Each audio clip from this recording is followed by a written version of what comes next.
Water and land don't need us. Of course, we need land and water. So we have to wake up, clean it up, restore it.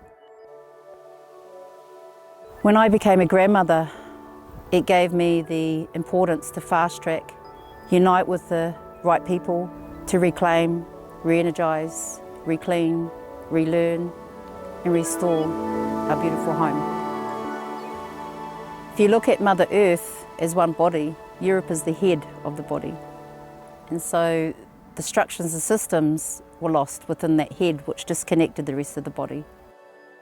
I saw the need to come back to these parts of the body to share our teachings, to awake the knowledge that's already within, and reconnect the people back to the answers and solutions which are in the waters and the lands, the animals, and everything that gives us life. Rights and legal status is a very Western thing to have. But then the worldview of those indigenous peoples, of us being equal to the rest of nature, about respect and reciprocity, that's something that we could embed in Western laws. I made a decision to leave my children and my 5 grandchildren, where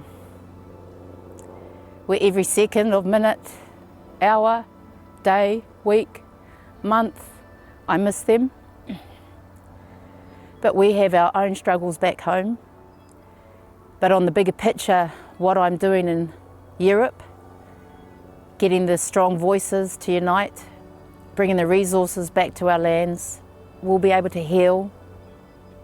So our voices are not silent, our tears are not silent, because this is one problem and it takes us as one family to unite, to bring change on all levels.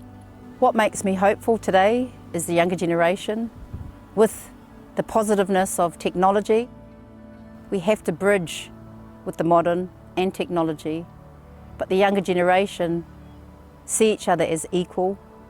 They feel from the hard work from us that has been passed down and the guidance that they have a voice, they are in action, and they want change.